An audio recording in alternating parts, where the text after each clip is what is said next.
Hello বন্ধুরা, আমি প্রীতি। কেমন আছো সবাই? আমি খুব ভালো আছি। আবার একটা মিনি ব্লগ নিয়ে চলে আসলাম। দিনটা ছিল সোমবার, আজ যাচ্ছি আমি সিউড়ি, তাই মনটা সকাল থেকে খুব খুশি। ভাই আমাকে স্টেশনে ছেড়ে দিয়ে গেল বাইকে করে, সেখান থেকে মেদিনীপুর লোকাল ধরে হাওড়া চলে এলাম। পৌঁছাতে প্রায় 2:10-15 হয়ে গেছিলো। এসেই ফুড প্লাজাতে বিরিয়ানি ঠুসে নিলাম। এত খিদে পেয়েছিল কি বলবো। তারপর ইন্টারসিটি এক্সপ্রেসে আমোদপুরের জন্য চেপে গেলাম ট্রেনে। তারপর বর্ধমান এসে এই চাটার জন্য ভীষণ আমার ক্রেভিংস হয়। আমার বর্ধমান এলেই চাটা খেতেই হবে, এরকম একটা ব্যাপার। তারপরে আমোদপুর থেকে বাসে করে চলে এসেছিলাম সিউড়ি। তখন বাজে 7:30। খুব তাড়াতাড়ি পৌঁছে গেছিলাম।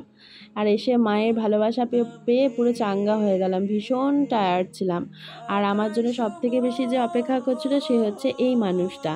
হ্যাঁ, এটা আমাদের কাছে মানুষই। আমি কুকুর এই বাড়ির, কিন্তু কুকুর আমাদের কাছে মানুষ। কুত্তু আমাকে এত ভালোবাসে, কি করবে। এসে পাগলের মতো করছে আমাকে দেখে। অতদিন পর যেহেতু দেখছে ওর খেলার সঙ্গী পেয়েছে, যেহেতু মা বাবা তো ওর সাথে আর খেলতে পারে না এখন, তাই আমি ওর সাথে একটু খেলাধুলা করি।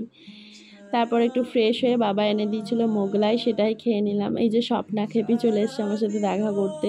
এবার প্রত্যেকটা ব্লগে ওকে দেখতেই পাবেন। আর মা দিল চা। এদিকে মাসি ভাত খাবে বলে এই যে ডিম ভাজছে। আর এই কানেরটা নাকেরটা মাসি কিনেছে, সেটাই দেখাচ্ছে। 2 মাস পরে এসেছে, কে কি শপিং করেছে সব আর কি দেখাচ্ছে এবার। আর এই ফিল্টারটা প্রতি আমি যেন অবসেসড হয়ে গেছি। মনে হচ্ছে শেষ পর্যন্ত আমাকে লিপ সার্জারিটা করিয়েই নিতে হবে। আমাকে কিন্তু খুব পছন্দ হয়েছে এটা। আর রাত্রেবেলায় রুটি আলু ভাজা খেয়ে ঘুম।